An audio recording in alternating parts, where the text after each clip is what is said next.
Yes, hello again. My name is Iva. I work at the Rural Alaska Community Action Program, and I live in Anchorage. Rural CAP is working with the UAF Cooperative Extension on the Alaska Tribes Extension Program, which is hosting this webinar series about growing food in rural Alaska communities. And Tribes Extension aims to be a resource for tribes and tribal communities as they work toward goals around food security and food sovereignty. So in welcoming all of us into this virtual space, I first wanted to acknowledge where we are. We are all on different lands, and I would love to see if people want to type in the chat where you're located. It would be great to see where people are calling in from. So we here at Rural CAP are based on lands of the Dena'ina people, and wherever each of us is, we are all on unceded territories of Indigenous peoples. We acknowledge and honor the land stewardship and place-based knowledge of Indigenous peoples, which benefits all of us. So we are so pleased today to have Meda joining us for a presentation and short discussion on the relationship between plants and children's well-being. Throughout the hour, if you have a question, please just keep it to yourself until Meda is done with the presentation so that we can stay within our hour. Otherwise, time could do weird things.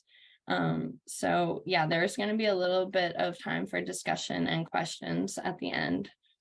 And without further ado, I will hand it over to Meda so she can introduce herself and get started. Thank you so much, everyone. Goodness, Tish, thank you very much, Iva. I'm really grateful to be here today with you in midday, and it's spring, even though we still have feet and feet of snow outside. So I really enjoyed putting together this presentation, and it got me really excited to get out this summer. I am going to go ahead and share. It looks like we have still quite a few people coming in with us, which is nice. I'll do my introduction actually first.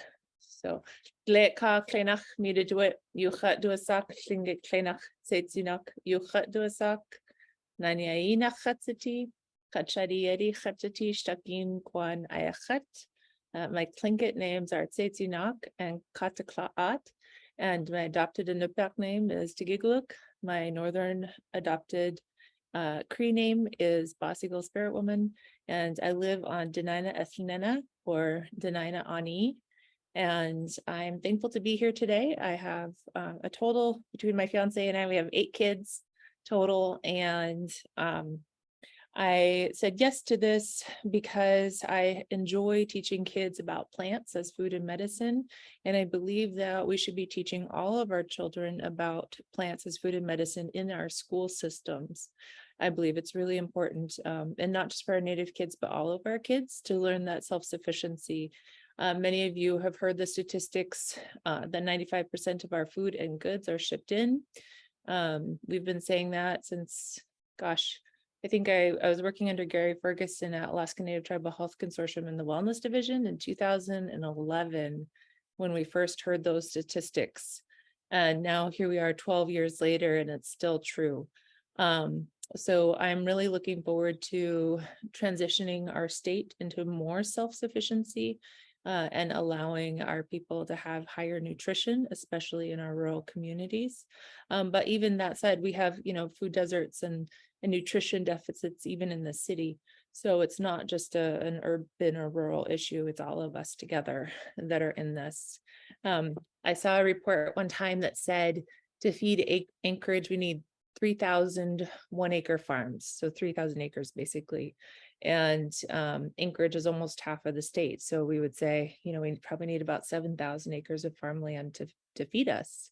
And we aren't nearly as close to that.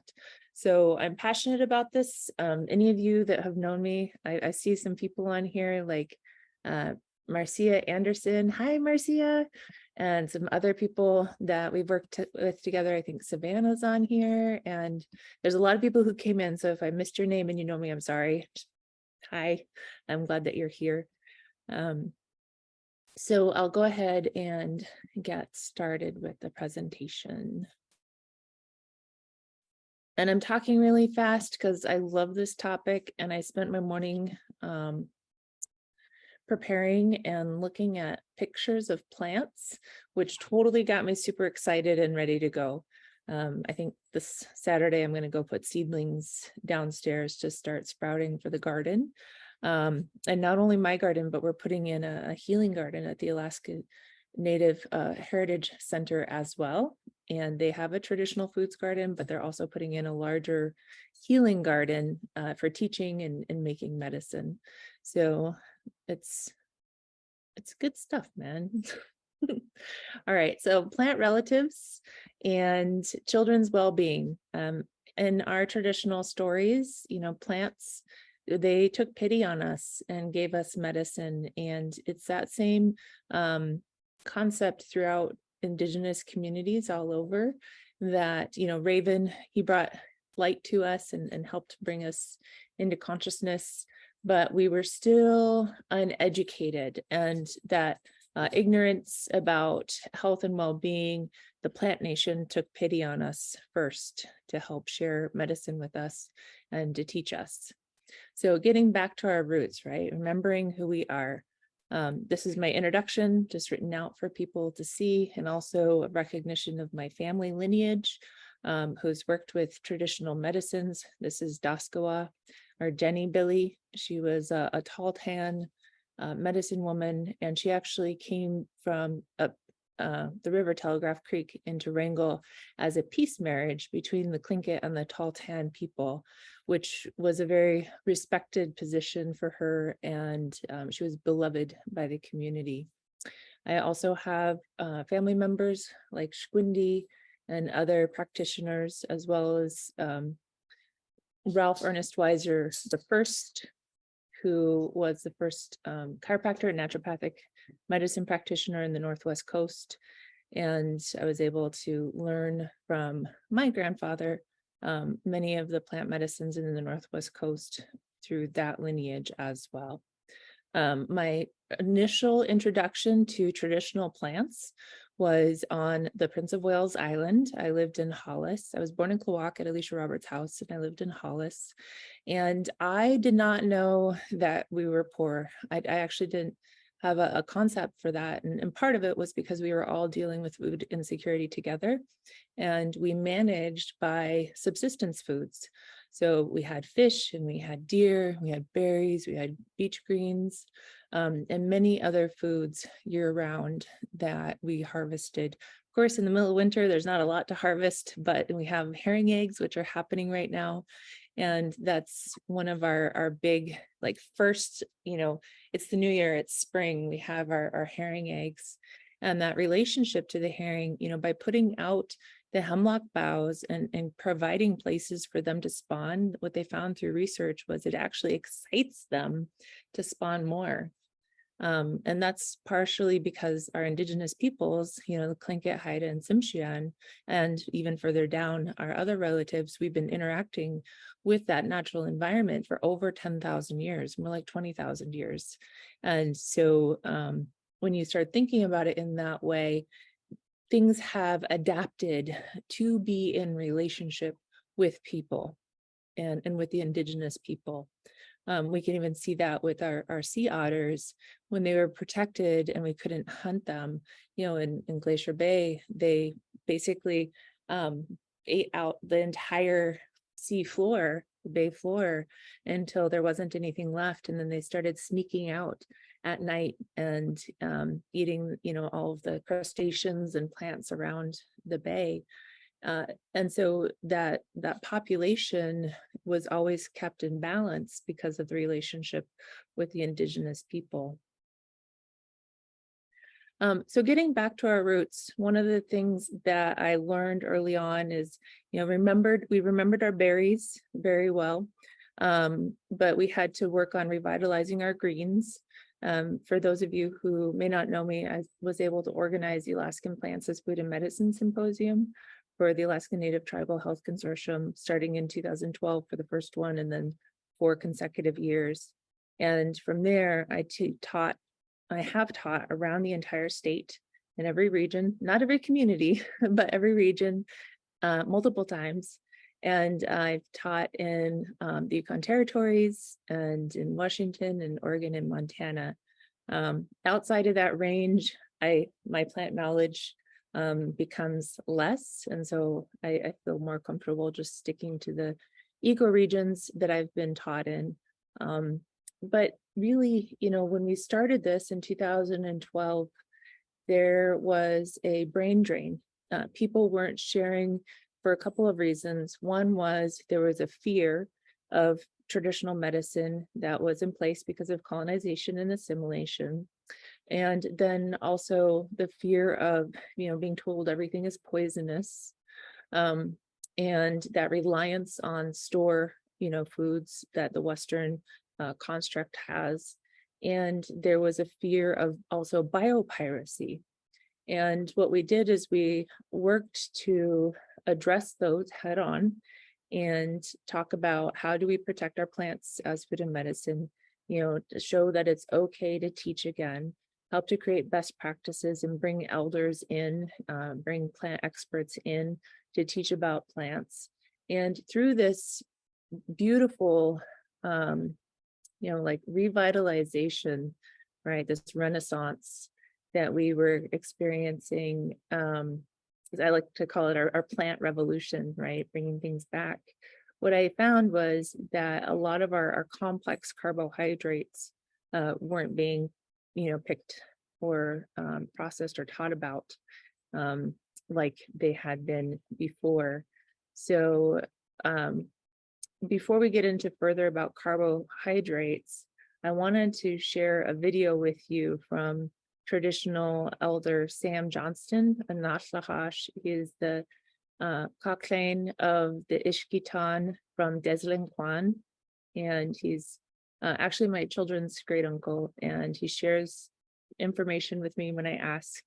And he shared this with me as long as I had to promise I was coming back to Hakusti when it was in Teslin again. So I have to go back this summer, but I just wanted to share this with everybody today. What traditional education of the Lingít people was like? What was the structure of our education system? Well, as soon as you were old enough, you were told, like everything starts with respect. That's one of the biggest things that they would hold. And some of them, like my old grandmother, like those old people, like they can't speak English too good. I mean, they don't have stuff like respect and all that. But when there's the way she can put it, was you have to start liking yourself. If you don't like yourself, who else is going to like you? Meaning, you have to start learning to respect yourself. It starts with you. If you don't like yourself, who else is going to like you? That's how she used to put it. And even used to, after a while, she used to talk to my brother and myself. She used to say, if somebody talks to you about your drinking, don't get mad. But just go away and think about it. I wonder how bad I look. Why is it telling me this? Isn't that a simple way to put it? But it's got all that meaning. I mean, that's the way they were, those people. They talk to you about different things and your family and your history. You have to know all that. And that was one of the main things they start talking to you, and there's just no end to it. You know. But if they tell you, don't do something, they always got something to tell you about it. What would happen otherwise, you know? Like, number one, boy, they usually talk to you about don't make fun of animals or stuff, right?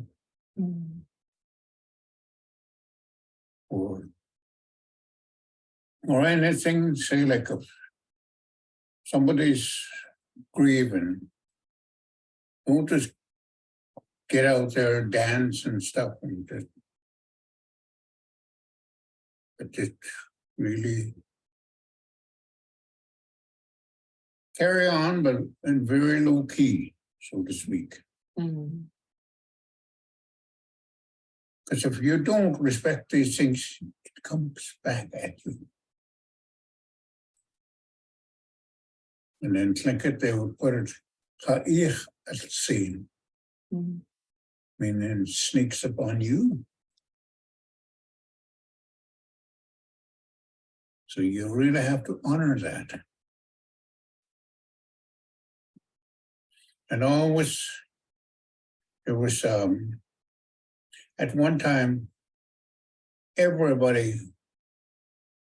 as you get older, you really have to do your share to help keep the peace too. Especially with our young people. They always seem like they know when to intervene. But today, you can't do that.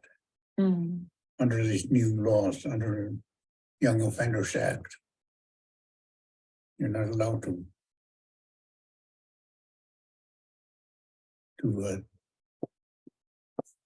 discipline other kids or stop them, you know? And they know that too. They hide behind that now. You can't talk that to me. You're not my grandpa. And today, it's harder today than to discipline kids now, from when we were growing. It's so many different side attractions. And we have an elder here, her name is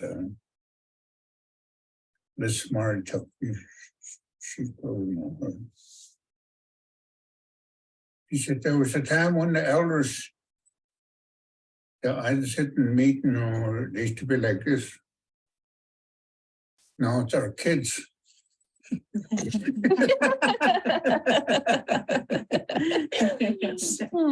it's true. Oh, thank you, Sam.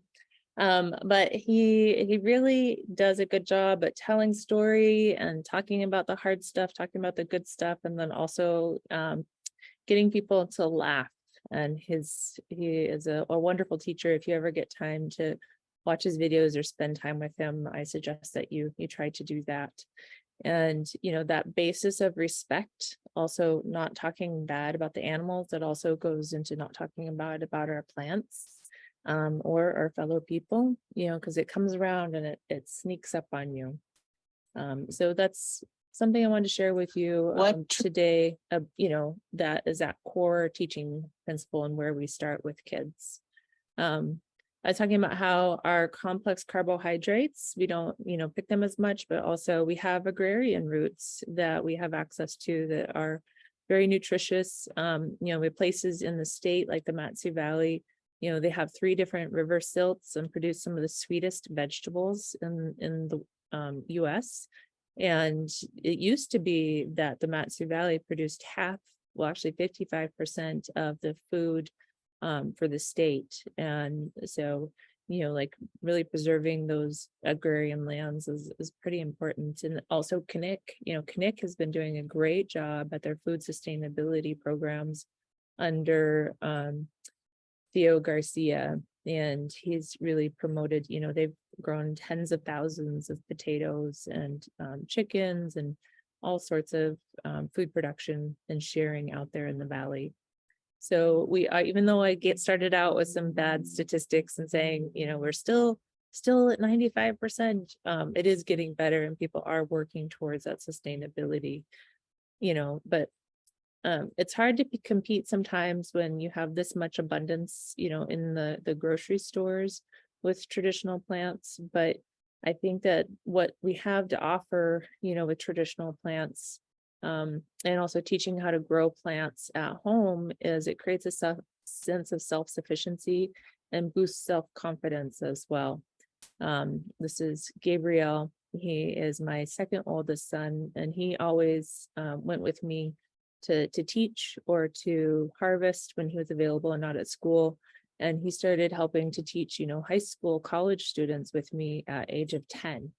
And so now, as a young man, he's 19, he's really comfortable with speaking in front of people and teaching and sharing. And he's, now he's getting more into plants, and he wants to go into, ethnobotany and go to college to study ecology and botany. So it really does make a difference in their lives when you're sharing with them.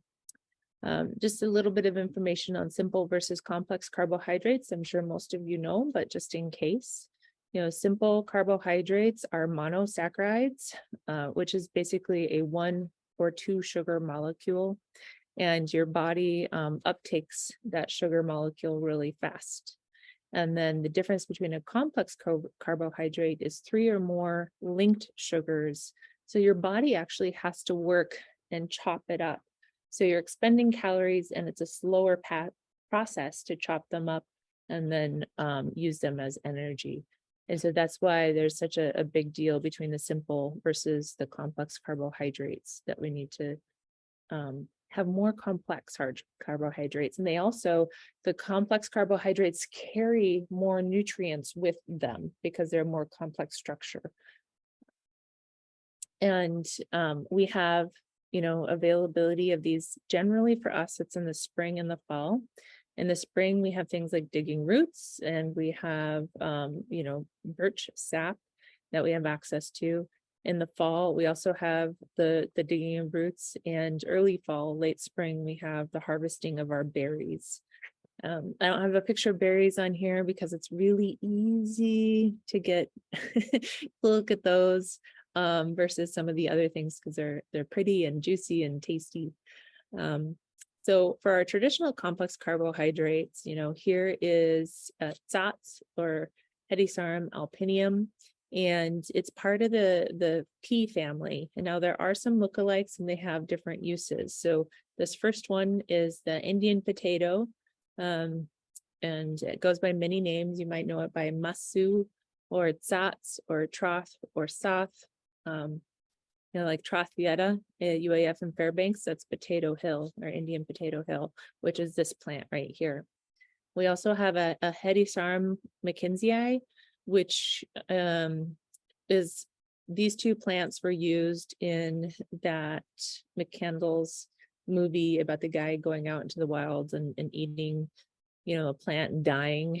And that's part of that pop culture that creates fear around our traditional plants. One thing I found out is the director actually changed the words on the book. They used the Tenina plant lore, and they changed the words and stuff in the book to make it look the way they wanted it to. But these plants, we don't actually eat the pea pods of either of the plants. So it's not like you're going to make a mistake between that. One set of pods isn't going to make you keel over and die immediately. And we usually harvest the roots, which the morphology of the roots and the way that they've developed, the Hedysarum McKinseyi, which is a lot of times called, they're both called bare root sometimes as a common name, but this one, it's woody and longer and fibrous and stringy, and you don't really want to eat it anyways. It's not palatable. So the Hedysarum alpinium, we'll see a root of that here in a minute, is really delicious. It, has a taste that's somewhere between like a oatmeal and a potato. It's sweet, has that inulin, and is quite delicious.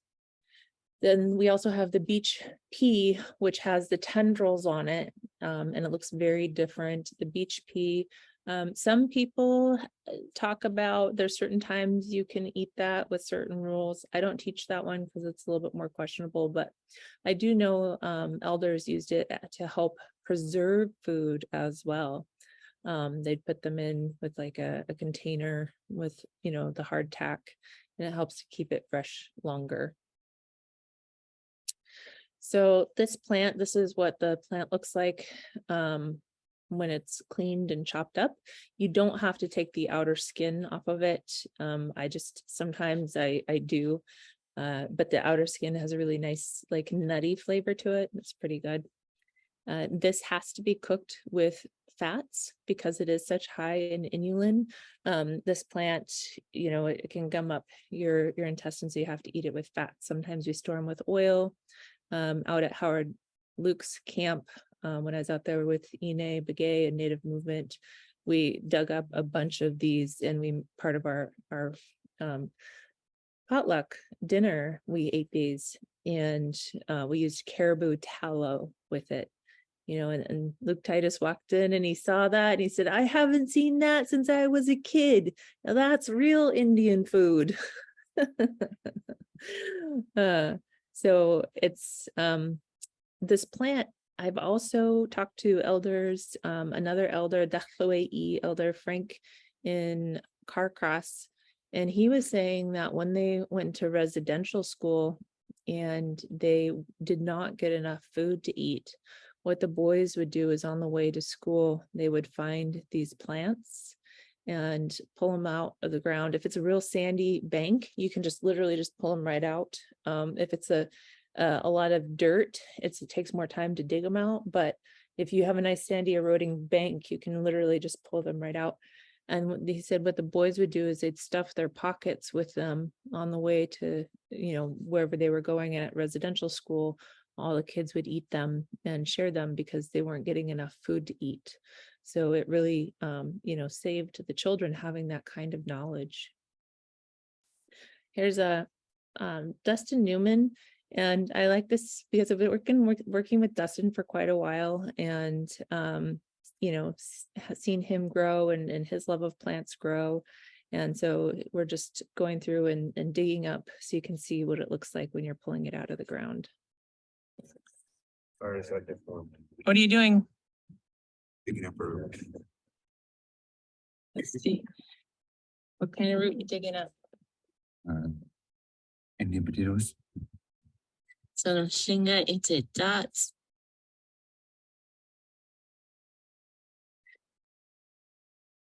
So that's just a quick clip, and you can see that soil that it likes to grow in. I've actually been out with Marcia digging Indian potato roots as well. I couldn't find that clip, so we used this one with Dustin. But you actually, when you harvest these, you leave the top of the plant, and like it says 2 centimeters, but I would rather like an inch or 2 inches, because 2 centimeters is about an inch, but 2 inches. To help it reroot, and it'll grow new tubers in the ground when you're working with it. So llwll, or fireweed, the whole plant of fireweed is usable. A lot of people know the flowers and the fireweed jelly. You can harvest them in the spring. If you look, all these shoots, it's like a whole little field of fireweed. They're really delicious and they're easy for kids to pick. Right, so here is the root. We'll talk more about fireweed later too, but here's the root, and the root is a complex carbohydrate. You can mash it or dry it and grind it and use it in different ways. In the center of it, there's a harder cord like raffia. So you want to pull the flesh off of it. So I clean the outside and pull the flesh off of that central cord. And there's different ways that you can use it. That was really interesting because one batch I was just experimenting with, and so I put it in a tincture. Put this in I usually try to buy like Alaska made vodka or potato vodka, but I put this root in this tincture and it turned the same color as the flowers. I was totally floored. that turn this really beautiful, brilliant pink color. And this picture doesn't even do it justice. And it actually even got brighter after that. Dandelions. Let's see. So why would you harvest dandelions? Well, dandelions are amazing medicine for the whole body. The flowers, the leaves, the roots, all of it is considered medicine for different parts of the body. The roots are high in vitamin A. They're detoxifying to the liver. They're strengthening for the kidneys, and they're a good cleanser for the full body. And funny enough, these are actually cultivated dandelions. And you think, oh my gosh, she's went off the deep end. She's cultivating dandelions. Well, basically, there's a few things about cultivated dandelions. Is when it's in rocky soil, the roots tend to twist and warp, whereas these, you can see, are nice and straight, and they're easier to harvest too.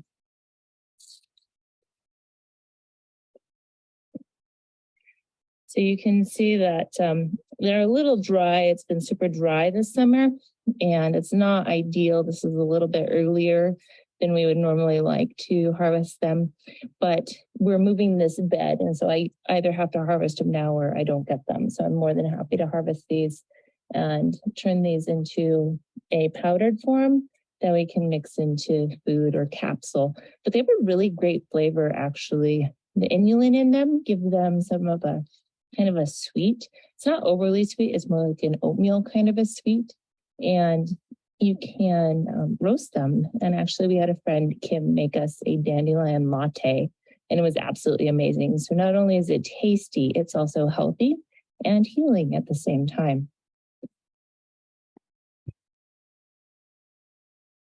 All right. All these little videos are fun. So rice root or chocolate lily. Chocolate lily, traditionally it's our rice, right? Or kuch is what we would call it. And when they're in cultivated beds, they actually can get quite large. I've heard stories of cultivated estuaries where they're the size of like baseballs. And when we go out and harvest them, they're, smaller than a golf ball. So to imagine harvesting, these kuch the size of a baseball, that would just be, it would be wonderful, because the amount that you would get versus the smaller ones and the level of work that you put in with them. These are nice to bring home. They're pretty delicate. So when you first bring them home in the garden, they usually die off right away. But then they'll regrow pretty quickly. And they have a lot of there's the bulb, and then there's pellets. And when you harvest these, you're supposed to leave some of the pellets in the ground. And it actually is helpful to harvest them, because when you're digging up the soil, you're making the soil looser and you're aerating it and you're moving nutrients around. And so that's one of the reasons why they're able to get larger. And so when you leave those little pellets in there, they repopulate and increase in their numbers. And then you also get to, bring the food home. They do smell strong. This basket here of chocolate lilies, when I was carrying it, I also had like a little swarm of flies because they're stinky. That's how they pollinate, through flies. I actually don't mind the smell. I enjoy the smell. I hear the larger ones that you get, like the big domesticated ones, they can smell a little bit like anak, but the smaller wild ones here, I really enjoy the smell of them. This is what they look like when you harvest them for food. So you see they're all pretty and bloomed out, or blooming. All the nutrients are up here in the flowers and doing their work. So they're one of the flowers and plants to go dormant first. They actually are usually done by July. And you can harvest them, and they almost look like lilies, except for they have nodes where the leaves are down the stalk. And if you get to know the plants, you'll know the difference. And also the bulbs are different, right? Like this is a really obviously a rice lily bulb. You can see all the little pellets around it. And so this is something, we talk about kids and gardening. They love this stuff, man. And they get to learn all sorts of things while they're working at it too. I'm getting this chocolate area. What, Mommy? Mommy, you're the spiral now. I'm the spotter now, Yeah. and you're the digger. Me too. Yeah, but you're such a good spotter to know. I don't want to spot anymore. Okay, you can be the digger. You can do the hard work. Me too. I'm the digger too. And the hallway. What are you digging? I'm digging a hole because I like worms coming out and ants. Are you aerating the ground? Yeah. Everywhere. So one bunnies tend about, and I'm making a bagel one. So she was working hard so that the ants and the worms and the bunnies could come out of the ground.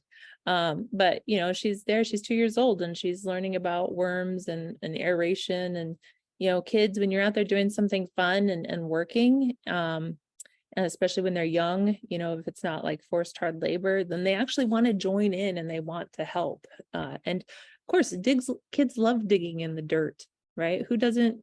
I don't know.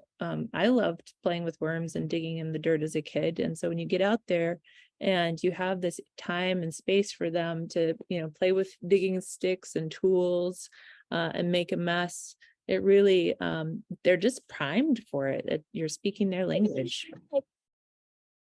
So here is a Tlingit potato or Kunz, and this is a potato that was traded for from South America up through the trade routes, and it never went to Europe or Spain or Russia, and we have been cultivating it for at least 800 years, probably longer.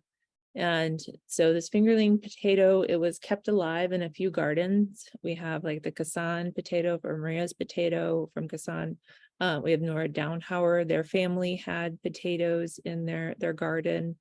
Steve Johnson, his family plot had some potatoes as well. And so I now have potatoes from Steve Johnson and from Eleanor Hayden, and I planted them together because just to diversify the strain, because they've been separated for a long time. So helping to diversify the genetics.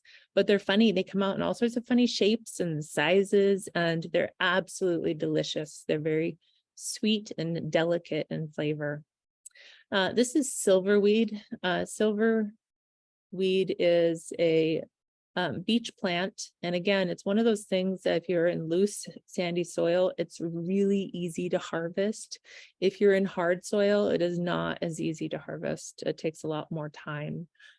So it just makes sense when you're looking for those banks that are eroding to go out and harvest a lot of these plants. Now, you don't want to harvest all of them because you don't want to increase the erosion of the bank, but the ones that are already just kind of hanging out, it's easier to get them. And they have runners like strawberries. So all you have to do is replant that runner and you have another plant that comes right back in its place the next year. Super easy. And these leaves actually have molecules in them like green tea, and it's a diuretic. And boy, does it work.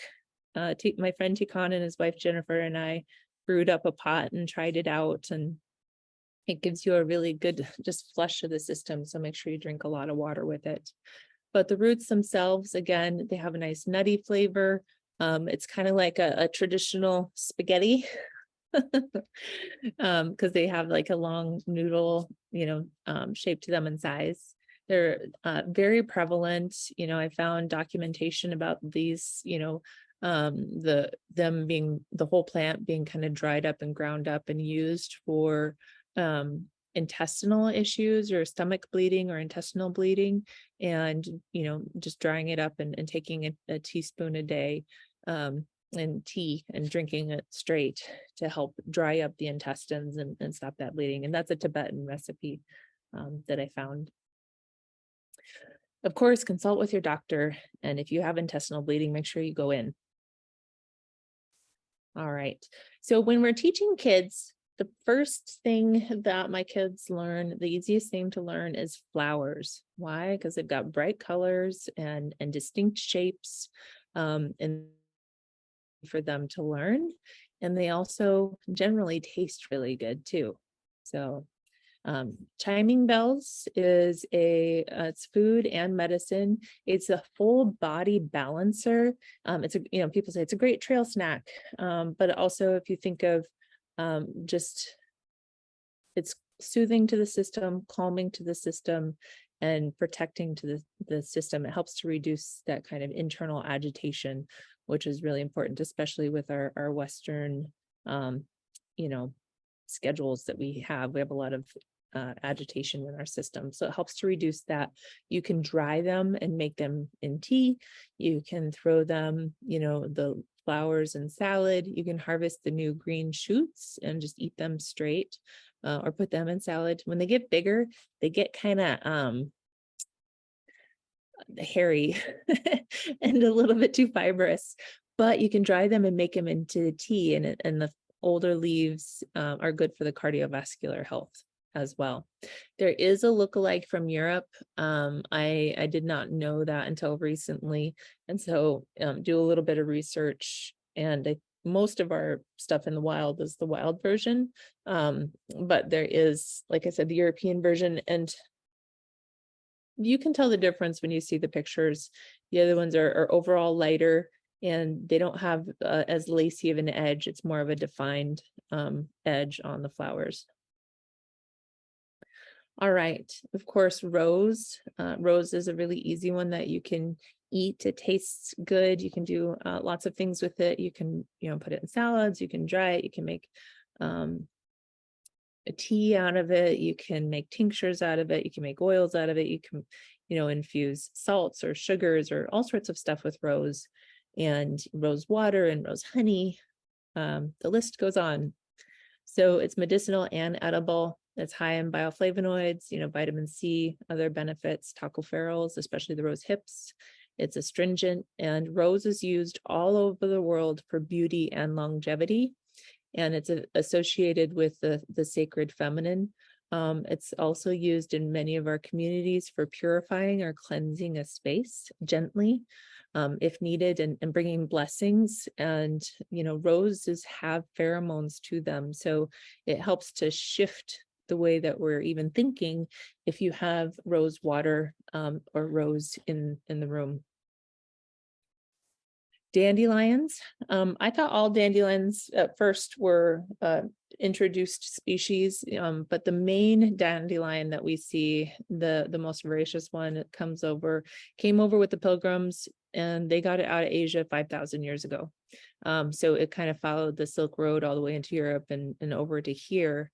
But we already have, Karen Badani shared with me that we already had native species of dandelions as well. They're less bitter, and it was good to know that. So I really appreciate it. And that's the thing about plant people is we generally share knowledge pretty broadly. And we're kind of running out of time a little bit, so I'm going to go through these kind of fast. But dandelions are high in vitamin D, and they're good to add to baking, but you must dry them quickly, because if you harvest them and think you're going to process them the next day, you're going to lose them because they're going to go to seed that fast. So you have to harvest them the same day that you or process them the same day you harvest them. Lilacs are another introduced thing. They actually have, but they make quinine medicine for malaria out of it in other countries. It's also the basis of metformin. So not that you take it to do those things in its flower form, but it's made for medicine all over. It's very common, and it's delicious. And one of the best salves for skin that I've made included lilac. Now, lilac is one of those ones that need stabilizers or to be used quickly because the fragrance can shift. If it smells like pee, then it's no good anymore. So you have to just enjoy it and use it, and then wait for the next year for them to come in. All right, greens. Valerian. This could be in the flowers or in the greens, either one, but this is a plant that was used by for relaxation and reduced stress. And I thought it was so funny because I found this account in one of the Explorer accounts. And most of the time when you read them, they're very racist, derogatory, but every once in a while you find some tidbits that are really useful. And this is quite a while ago when, it was, everybody knew that we used Devil's Club, but a lot of the other plants were kind of forgotten about. And I was, this is, like I said, quite a while ago, and I was doing research and trying to put together a body of knowledge for myself, including elder stories and accounts as much as I could find. But I found this one account that talked about the Tlingit people. And of course, the guy, being racist, he was complaining about how bad we smelled. And he was complaining because we used this plant, valerian, with the roots that smelled, and we drank it, we rubbed it on our bodies, we used it for everything. And I just had to laugh because I actually like the smell of valerian roots, but they can be very strong, and they smell, different for different people. But I've been harvesting it so long, and it was one of my first plant teachers that I am really fond of the smell of them. But I had to laugh because one thing about Tlingit culture is everything is in reciprocity. Everything is in balance. And Devil's Club is a stimulant. It's an American ginseng, right? So it has a lot of that rising energy property to it. And I was like, well, of course we used valerian. That's going to be the balancer, right? That's going to be the opposite of Devil's Club. It's love, right? They're partners to help balance the system. So when I think about it, I think about valerian as very matriarch, na kind of energy to it. So fireweed shoots, we talked about fireweed flowers earlier. The shoots are high in fiber, mucilage, they're anti-inflammatory and high in vitamin A and C. They're all around gut balancer, gas, constipation, diarrhea, all the above. This fireweed is your friend. And a lot of people around the state processed it in different ways, even, to the point of fermenting it in like seal stomachs. And it was like yogurt, right? It had that probiotics. Oh man, it's spring, you guys. I've got these little white rabbits, wild rabbits running around here, the front yard, and they've been chasing each other all day. And at first I was like, what's going on? And I was like, oh wait, spring. The rabbits are crazy. So beach greens, these are also known as sandwort or chickweed, sea chickweed, scurvy grass. We pretty much around the state, you just call them beach greens, and they're going to be high in vitamin C, have a really wonderful flavor to them, something that you don't find in other foods. And so they're good for making like soups or seafood chowders or dishes. And they're good for jarring too, because they have somewhat of a succulent thickness to them. So they keep well in being pickled or jarred. We talked about silverweed earlier, and I already talked about the leaves having that property to them. We also in Southeast, we have deer heart. That is one of our early spring greens, full of fiber and vitamin C and other vitamins and minerals. Sourdock is harvested around the state, especially in Southwest and the North. Again, it's going to be high in vitamin C and absorbic acid. One of the things about sourdock, though, is you do need to cook them. When they're really little and fresh, you can get away with eating some of them green, but you want to cook them because they have the oxalic acid in them, and that's a little bit hard on the body. But just a quick cooking and they're ready to go. One of my favorite recipes with these is somebody made me out in Igiagik, Ida Nelson. She made a guduk. So with these, and they're high in vitamin C, so they're that tang, like the citrus tang. And then she added in, of course, some of the fats and some of the sugars. And it was definitely one of my favorite desserts.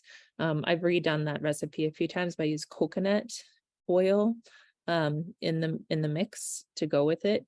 and it's a treat. Our berries, right? Food and medicine, they're physical exercise, high nutrition, high fiber, low glycemic index, and also cultural preservation. Because when we're out there berry picking, intergenerational transference of knowledge occurs. We tell stories and we share and we work through things. And also it's a way to work that's very immediately rewarding.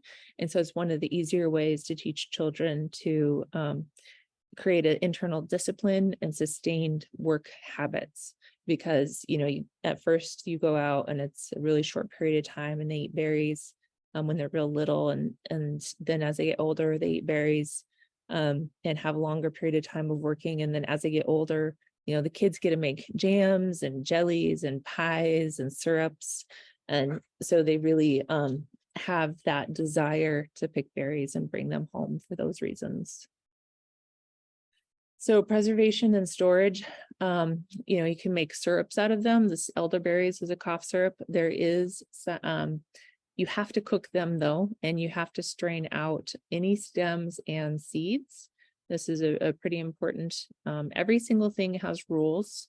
Every plant has rules, and you just have to learn what they are and learn the story about them and how to use them. So this one is, we see the sambuca, the black elderberry all the time. Our red elderberries are higher in medicine. So it's just that, like I said, the cooking down and creating a syrup out of them. There's oil rendering, which you can do with solar radiation and solar rendering, or you can do it low heat rendering. You never want your oil hot enough to burn, because then you're deep frying your plants and you're breaking down those volatile oils, the medicines that you're wanting. So whenever you're working with warming oil, if it's too hot to touch the pot, it's too hot for the plants. There's salves and ointments that you can make. You generally do the oil rendering, and then you use beeswax to help keep it stable throughout the year. We used to use seal grease or bear grease, and other tallows. Deer tallow is our traditional ways of storing these in salves and ointments. But nowadays, just because of access, and olive oil is a good medicine, and beeswax is good medicine too. But they're also really available. Drying is a good way to preserve different foods that you can later reconstitute in soups, or just eat them, straight as well. These are puff balls, which are pretty tasty. Freezing. Traditionally we didn't freeze things because we didn't have that long freezing process. We would a lot of times put them in cold storage or ferment them. But freezing is definitely a way to do things now, keep them ready to use at any time. I have back here smoothies, my high bush cranberry smoothies. High bush cranberries are the second highest in antioxidant ORAC scale. So, and they keep really well in the freezer. So do crowberries. They keep very well in the freezer. And after that first frost, things get sweeter. So when we freeze them, it mimics that. Their carbohydrates start to break down into simpler sugars. Of course, our jams and jellies is a wonderful way to preserve and to help share what we harvest. Sharing is, of course, a cornerstone of our culture and how we create social networks and also parts of our rites of passage. So it's important to make things in a way that can be shared for kids, because it really feeds their soul when they know that they've done something and an adult appreciates it and loves it. And when people enjoy what they have made, you're solidifying that sharing activity in them, and also the ability to feel good, and not proud in a bad way, but proud that they harvested, they preserved, and they shared, and then they get shared back with. And, people then share stories or other foods or crafts, and they're celebrated. Jarring is a newer way of preserving things, but it works really well. When I was a kid in Prince of Wales, we didn't have regular refrigeration, so we canned and jarred our fish and our meat and our vegetables and everything. So jarring on low heat, the hot water baths or pickling, all of those work really well. And then preserving in oil. This right here is silverweed. So you'll see like, oh gosh, early greens, like the willow greens, surah. You'll see people a lot of times put surah into seal oil, or masu, the Indian potatoes in seal oil. This one right here is the oh man, blanking. I keep thinking the cinquefoil, but it's silverweed as well. So that's those roots. And, when do kids learn how to like vegetables? That pretty early on when we feed our children, even in the womb, breastfeeding, they get a taste for traditional foods, and then you have to continue that afterwards. And of course, the yellow foods are some of the best early foods for babies. But juicing, sometimes I'll go do a fast. And so when I was doing my juicing, I would just mix it up with his, quinoa flakes, and he loved it. He would just pig out, pig out on it. But that's because, we started early with the flavor for berries. And, when do kids start learning about plants? You take them out on your back first thing and take them out with you. And, a lot of times I would just throw my jacket on the ground and let the baby play on the ground and, with the grass or something that's safe, just to be out there and to smell the dirt and to be comfortable in that space. And then, of course, giving them little tastes of things, so that they create a desire to go out into those spaces and to harvest. They're really good at that. I'm always impressed with our kids when we go out on culture camps. Sometimes they think it's kind of the teenagers, every once in a while be like, this is kind of dumb. And then you get them out there and you start talking about what they're good for. And generally they'll find something that they connect with and take with them in knowledge, or literally in plant medicine. So we only have a few minutes left. I wanted to know if there's any questions. And there's a great chat. Thank you, Marcia. Yes. Lots of fun to go out and dig.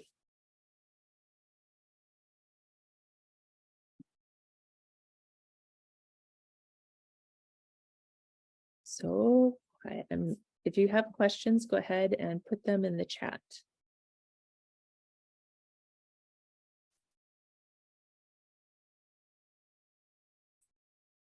All right, well, oh, here we go. How can we ethically propagate all of these plants in our own gardens? Yes.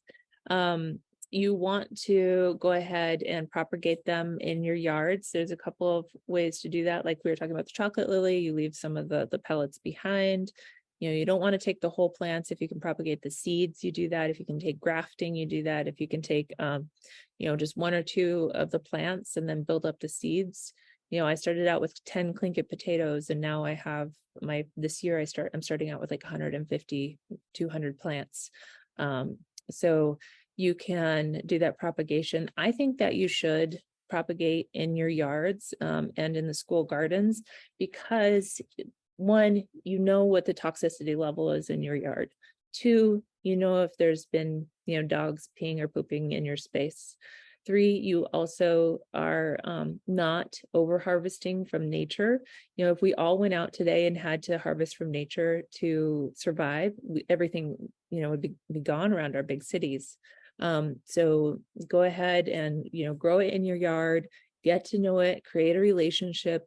Grandma Rita used to say, pick one plant a year and meditate with it, watch it as it grows, use it as medicine and food and make tea out of it. and just start that relationship, because it's lifelong and it gets you out, and that relationship in itself will help you to live a longer, healthier life.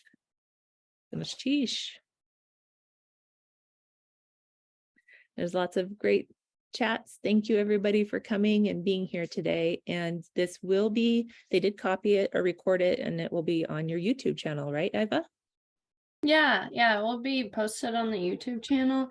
And I also just wanted to say we're gonna have more webinars, and especially in May, we're gonna do a focus on native plants. So if you're interested in coming to more of these, you can sign up for the newsletter to get that information, or check out the Tribes Extension website.